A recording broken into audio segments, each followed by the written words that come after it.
రాష్ట్ర ప్రభుత్వం కూడా ఒక నిర్ణయం తీసుకుంది. దీనికి సంబంధించి హైదరాబాద్లో ఉన్నటువంటి హైదరాబాద్ సైబరాబాద్ జిహెచ్ఎంసి ఈ ప్రదేశాల్లో ఉన్నటువంటి వాళ్ళకి ఎల్పిజికి సంబంధించి ఇందిరమ్మ ఇల్లు ఇవ్వబోతున్నామంటూ కూడా ప్రకటన చేసింది. దీనికి సంబంధించి లక్కీ డ్రా ద్వారా లక్కీ డ్రా ద్వారా 100 రూపాయలు పెట్టి లక్కీ డ్రా తీసుకుంటే లక్కీ డ్రాలో వెళ్ళేటువంటి వాళ్ళకి ఆ స్థలాన్ని ఇస్తాం.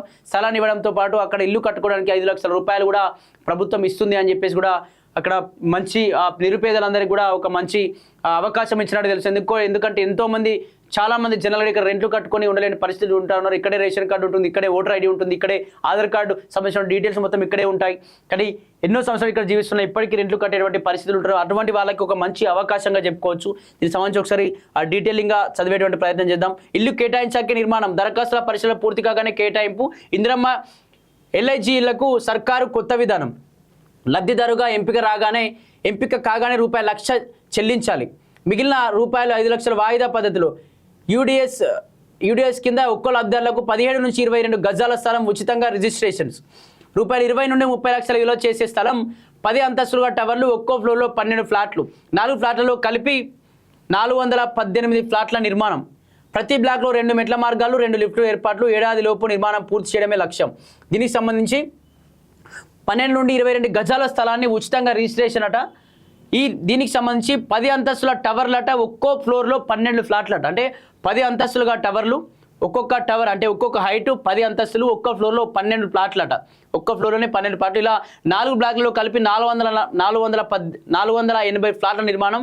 ప్రతి బ్లాక్లో 2 మెట్ల మార్గాలు, 2 లిఫ్ట్ మార్గాలట. ఏడాదిలోపు నిర్మాణాన్ని పూర్తి చేస్తామని చేయడమే లక్ష్యం అని చెప్పేసి కూడా వాళ్ళు చెప్తున్న పరిస్థితి చూస్తూ ఉన్నాం. అలాగే పట్టణ ప్రాంత గృహ నిర్మాణ కార్యక్రమం కింద హైదరాబాద్లోని క్యూర్ పరిధిలో నిర్వహించినటువంటి ఇందిరమ్మ ఎల్ఐజీ ఇళ్ల పథకంలో ప్రభుత్వం సరికొత్త విధానాన్ని అమలు చేయనుంది. ఇల్లు నిర్మించిన తర్వాత లబ్ధిదారులను ఎంపిక చేయడం కాకుండా ముందుగానే లబ్ధిదారులను ఎంపిక చేసి వారికి ఇళ్లను కేటాయించిన తర్వాతే నిర్మాణం చేపట్టనుంది. ఒకవేళ నిర్మించదలిచిన వాడి ఇళ్ల కంటే ఎక్కువ దరఖాస్తులు వస్తాయి. దీనికి సంబంధించి ఇండ్ల నిర్మాణం కంటే ముందే, ఇండ్లు నిర్మించకంటే ముందే అందరికీ దరఖాస్తులు తీసుకుంటాం. లక్కీ డ్రా పద్ధతిలో దరఖాస్తులు తీసుకొని ఆ లక్కీ డ్రాలో ఇండ్లు వచ్చిన వాళ్ళందరికీ ఖచ్చితంగా ఈ బ్లాక్లో ఇండ్లు ఇస్తామని చెప్పేసి కూడా చెప్తా ఉంది. అందరి సమక్షంలో లాటరీ విధానంలో లబ్ధిదారులకు ఎంపిక చేశారు. దీంతో నిర్మాణాలు పూర్తయ్యాక ఇబ్బంది కాకుండా ఉంటుందని, అంతేకాకుండా కేటాయింపులు పోగా ఇంకా ఎంతమందికి ఇల్లు అవసరం అనేది ముందుగానే తేలిపోతుందని, దాంతో తదుపరి నిర్మాణాలను అవకాశం ఉంటుందని భావిస్తున్నారు. ఇక ఇందిరమ్మ ఇంటి కోసం ఎంపికైన లబ్ధిదారులను తన వాటాకు సంబంధించిన ₹6 లక్షలు ఇంటి కేటాయింపు జరగగానే ₹1,00,000 చెల్లించాల్సి ఉంటుంది. మిగిలిన ₹5 లక్షలు ఇంటి నిర్మాణం పూర్తయ్యేలోపు 4 విడతల్లో చెల్లించేలా ప్రత్యేక ఏర్పాట్లు చేయనున్నారు. కాగా ఎల్ఐజీ కింద నిర్మించే టవర్లు ఎలా ఉంటాయి, ఫ్లాట్ లోపల విస్తీర్ణాలు ఎలా ఉంటాయని బ్లాక్లో నిర్మించున్నారనే వివరాలు ఆంధ్రజ్యోతికి లభించాయి. దాని ప్రకారం 4 బ్లాకులు, ఒకే బ్లాక్లో 120 ఫ్లాట్లు.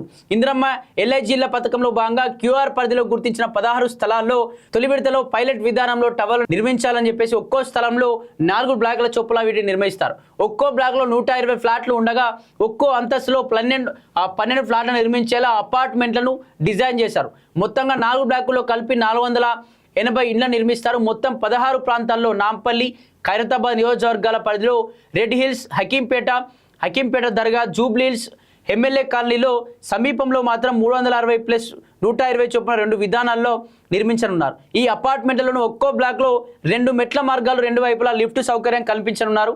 టవర్లలో తూర్పు పడమర వైపు ఉండేలా ఫ్లాట్లు ఉండనున్నాయి. ఒక్కో ఫ్లాట్లో హాలు విస్తీర్ణం 20 అడుగుల నిలువ, 9 నుండి 4.5 వెడల్పుతో కిచెన్, 5 నుండి 6 లేదా 6 విస్తీర్ణం బెడ్రూమ్లు, 9 నుండి 10 మధ్యలో అడుగుల్లో యూటిలిటీ ఏరియా సంబంధించి బాత్రూమ్ అడుగు విస్తీర్ణంలో కలిపి ఒక్కో ఫ్లాట్ 528 చదరపు అడుగుల్లో నిర్మించాలని చెప్పేసి కూడా ఇక్కడ దీనికి సంబంధించి నిర్మిస్తామని చెప్పేసి కూడా చెప్తున్నారు. అలాగే యూడిఎస్ కింద 22 గజాల స్థలం. ఇందిరమ్మ ఎల్ఐజీ పథకం కింద నిర్మించే టవర్లలో ఇల్లు పొందే లబ్ధిదారులకు ప్రభుత్వం స్థలాన్ని కూడా అందించనుంది. అయితే ఇల్లు విస్తీర్ణం 528 చదరపు అడుగులు కాగా నిర్మించిన టవర్లు అక్కడున్న స్థలాన్ని బట్టి ఒక్కో లబ్ధిదారులకు సుమారు 17 నుంచి 22 గజాల వరకు స్థలం దక్కనుంది. ఆ స్థలాలు లబ్ధిదారుల పేరిట ప్రభుత్వమే ఉచితంగా రిజిస్ట్రేషన్ చేయించి సేల్ డీడ్లను వారికి ఇవ్వనుంది. దీని ప్రకారం ఒక్కో లబ్ధిదారులకు రూపాయలు 20 నుండి 30 లక్షల విలువ చేసే ఆస్తి దక్కనుందని అధికార వర్గాలు పేర్కొన్నాయి. ఉదాహరణ కుకట్పల్లి హౌసింగ్ బోర్డు, జూబ్లీహిల్స్, రాయదుర్గం లాంటి ప్రాంతాల్లో మార్కెట్ విలువ ప్రకారం ఒక్కో గజం రూపాయలు 1,50,000 నుంచి దాదాపు 2 లక్షల వరకు ధర పలుకుతోందని, దీని ప్రకారం ఒక్కో లబ్ధిదారుల పేరు మీదకు రూపాయలు 40 లక్షల వరకు ఆస్తి వస్తుందని గృహ నిర్మాణ శాఖ వర్గాలు అంటున్నాయి. కాగా అల్ప ఆదాయ వర్గాలు ఏడాదికి రూపాయలు 6 లక్షల ఆదాయం ఉన్న వారికి ఇబ్బంది లేకుండా సేల్డీని బ్యాంకులో పెట్టుకుని రుణం పొందేలా ప్రభుత్వం సహకరిస్తుందని చెబుతున్నారు. తద్వారా ప్రస్తుతం నివసిస్తున్న ఇళ్లకు అద్దె రూపంలో చెల్లించే మొత్తాన్ని సొంత ఇంటి కోసం తీసుకున్న బ్యాంకు రుణానికి వాయిదా పద్ధతిలో చెల్లించాల్సిన పరిస్థితులు ఉంటాయని చెప్పేసి కూడా చెప్తున్న పరిస్థితి చూస్తూ ఉన్నాం. తొలి రోజే 115 దరఖాస్తులు. వాట్సాప్లో మీ సేవలో సరిగా పనిచేయని ప్రక్రియ. ఎల్ఐజీల దరఖాస్తునే సాంకేతిక సమస్యలు. మధ్యాహ్నం 2 గంటల మొదలు వెంటనే నిలిపివేత. దీనికి సంబంధించి తొలి రోజే 115 దరఖాస్తులు వచ్చినాయంటే దీనికి సంబంధించి హైదరాబాద్ మహానగర పరిధిలో ప్రారంభించిన ఇందిరమ్మ ఎల్ఐజీ ఇళ్ల పథకం దరఖాస్తుల ప్రక్రియలో మొదటి రోజున అవగాహన లోపం, సాంకేతిక సమస్యలు తలెత్తాయి. దీంతో తొలి రోజు దరఖాస్తులు అతి తక్కువ సంఖ్యలో వచ్చాయి. లబ్ధిదారు దరఖాస్తు వివరాలు సహా అసెంబ్లీ నియోజకవర్గాల ఖరారు వరకు సాఫ్ట్వేర్ పూర్తి స్థాయిలో పొందుపరచకపోవడమే ఈ సమస్యలకు కారణమని తెలుస్తోంది. ఎల్ఐజీల పథకానికి మంగళవారం నుంచే దరఖాస్తులు స్వీకరించినట్టు ప్రభుత్వం ప్రకటించడంతో ఉదయం నుంచే దరఖాస్తుదారులు మీ సేవా కేంద్రాల వద్దకు పెద్ద సంఖ్యలో చేరుకున్నారు. అయితే ఉదయం 10:30 అందుబాటులో రావాల్సిన వెబ్సైట్ మధ్యాహ్నం 2 గంటలకు ఎనేబుల్ అయింది. ఆ తర్వాత కొద్దిసేపటికే పలు సాంకేతిక కారణాలతో నిలిచిపోయింది. ఆ సమస్యలన్నీ పరిష్కరించేసరికి సాయంత్రం అయింది. దాంతో సాయంత్రం 5 గంటలకు దరఖాస్తులు స్వీకరించారు. కేవలం 100 నుండి 115 దరఖాస్తులే వచ్చాయని, ఇందులోని కుకట్పల్లి నుంచి 75 వరకు వచ్చినట్టు తెలిసింది. మరోవైపు మీ సేవ వాట్సాప్ నెంబర్ ద్వారా దరఖాస్తు చేయాలని ప్రయత్నించిన వారికి కూడా ఇబ్బందులే ఎదురయ్యాయి. వెరసి ఎల్ఐజీల దరఖాస్తుల వ్యవహారం మొదటి రోజు ఆశించిన స్థాయిలో జరగలేదని పలువురు మీ సేవా కేంద్ర నిర్వాహకులు అన్నారు. దరఖాస్తులు ఎలా చేయాలనే అంశంపై మీ సేవా నిర్వాహకులకు అవగాహన కల్పించకపోవడం, మరొకవైపు సాంకేతిక సమస్యలు తలెత్తడంతో మొదటి రోజు ఇబ్బందులు పడ్డాయి.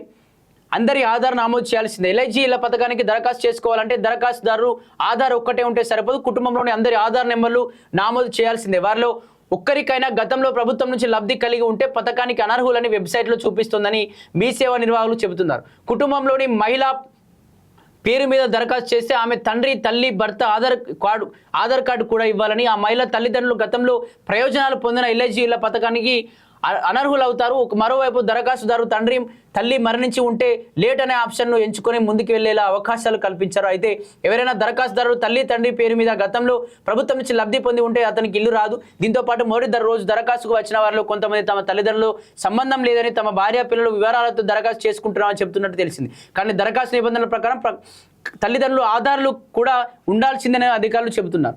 దీనికి సంబంధించి ఏం చెప్తున్నారంటే తొలి రోజున 115 దరఖాస్తులు వేసినట్టు ఈ దరఖాస్తులో కూడా చాలా మంది కూడా రకరకాల ఇబ్బందులు పెడుతున్నారు. అంటే తల్లిదండ్రుల యొక్క డీటెయిల్స్ ఖచ్చితంగా పెట్టాల్సిందే. ఒక మహిళ అయినా సరే వాళ్ళ యొక్క అంటే ఒక భర్తను, ఒక హస్బెండ్ పెళ్లి చేసుకుని ఇక్కడ హైదరాబాద్లో ఉంటున్నా వాళ్ళ యొక్క ఆ మహిళ యొక్క తల్లిదండ్రుల ఆధార్ కార్డులు పెట్టాల్సిందే. వాళ్ళ యొక్క ఆధార్ కార్డులు గమనించి వాళ్ళు అసలు ఎటువంటి ప్రభుత్వంలో ఎటువంటి స్కీమ్లు పొందకపోతే మాత్రమే ఇది వర్తిస్తుందని చెప్పేసి కూడా మాట్లాడుతూ ఉన్నారు. దీనికి సంబంధించి రామచంద్రరావు కూడా కౌంటర్ చేసినట్టు తెలుసు. ఇందిరమ్మ ఇళ్లతో సర్కార్ కొత్త నాటకం, లక్షలాది మంది అర్హులుంటే 7,000 ఫ్లాట్లకి నోటిఫికేషన్ అని చెప్పేసి కూడా దీనికి సంబంధించి రామచంద్రరావు కూడా ఆ ప్రశ్న తెలుస్తుంది. అంటే ఇందిరమ్మ పేరుతో దాదాపు లక్షలాది మంది అర్హులుంటే ఓన్లీ 7,000 ఫ్లాట్లకు మాత్రమే నోటిఫికేషన్ ఇవ్వడం కరెక్ట్. అది ఖచ్చితంగా ఇక్కడ కాంగ్రెస్ పార్టీ ఒక మరో నాటకానికి తెరదీసింది అని చెప్పేసి కూడా ఇక్కడ రామచంద్రరావు మాట్లాడుతున్నట్టు తెలుస్తుంది. మరి చూడాలి ఎంతమందికి వస్తాయి. ఇన్ని నిబంధనలు పెట్టడం వల్ల మరి నిజంగా అందరికీ ఇల్లు వచ్చేటువంటి పరిస్థితి ఉందా ఏంటి అని చెప్పేసి కూడా ఒకసారి మరి చూడాలి.